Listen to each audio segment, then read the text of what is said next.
انتشار المخدرات خطر كبير، بس في إدمان أخطر بكتير ساكن في كل بيت محدش بيحاول يمنعه، لدرجة إننا بنديه لأولادنا بإيدينا.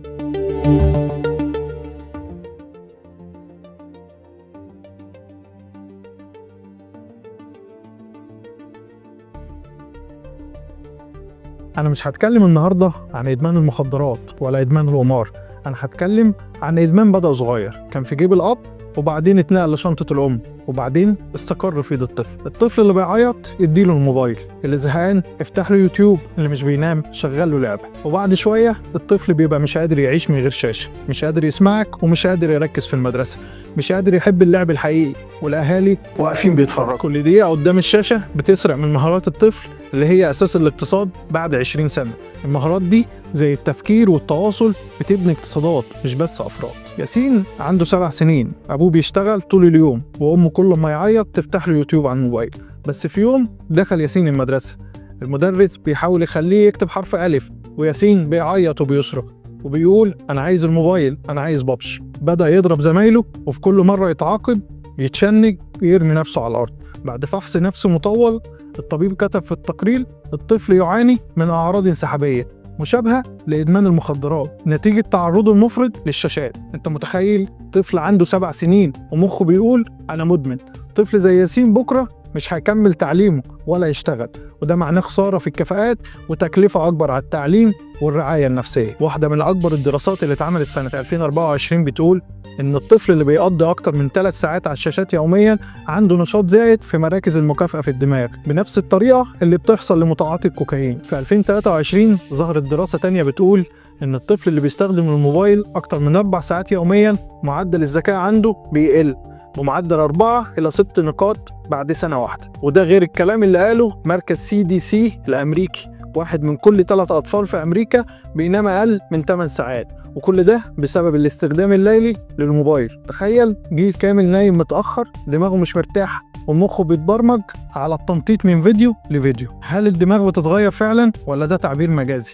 علشان تفهم ركز معايا. الدماغ بتتكون لحد سن 25، لكن الجزء الأخطر هو في أول 10 سنين، ودي أخطر فترة ممكن يتعرض فيها الطفل لشاشة. وده ليه؟ لأن في التجارب العصبية وباستخدام الرنين المغناطيسي الوظيفي الأطفال اللي بيستخدموا الشاشات أكتر من 5 ساعات يوميا بيحصل عندهم ترقق في القشرة الدماغية الأمامية. عشان تفهم أكتر لازم تعرف إن دي مسؤولة عن ضبط النفس، اتخاذ القرار، التركيز، إدارة المشاعر. وعلشان تفهم خطورة الموضوع في دول كبيرة اتحركت بدري. الصين وسنة 2021 خدت خطوة مجنونة، أصدرت قانون بيمنع الأطفال من لعب الألعاب الإلكترونية أكتر من 3 ساعات في الأسبوع بس. وعلى عكس توقعات الشركات الكبرى التزمت، وفي خلال سنة واحدة التقارير بتقول ارتفاع ملحوظ في مستويات التركيز في المدارس، انخفاض في معدلات السمنة، واهتمام أكتر بالأنشطة الرياضية وكمان التعليمية. الخطوة دي ما كانتش ضد التكنولوجيا، كانت ضد إن التكنولوجيا تسرق الطفولة.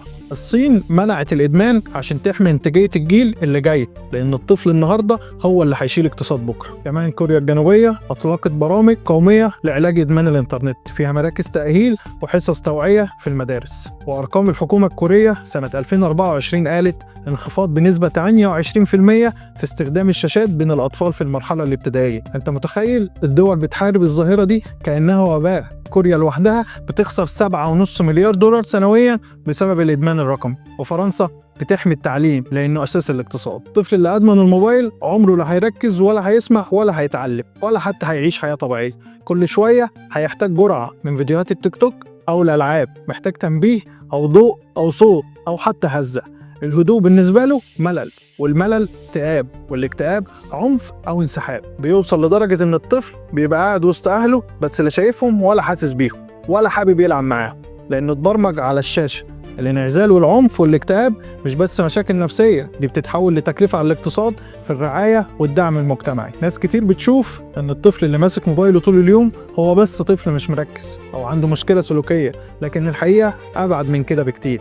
احنا بنتكلم عن أزمة اقتصادية مستقبلية بتتراكم بهدوء وبتنفجر بعد سنين طويلة. خلينا أقول مثلا إن في فرنسا وفي سنة 2023 ظهرت دراسة حذرت من إدمان الأطفال للشاشات لأن كل ده بيأثر على التحصيل الدراسي، واللي بدوره بيأثر على قدرتهم المستقبلية على دخول سوق العمل. يعني فرنسا بتخسر على المدى البعيد مليارات بسبب انخفاض جودة رأس المال البشري. نروح للصين، وده في دولة ركيزتها الأساسية هي الانضباط والكفاءة والإنتاجية.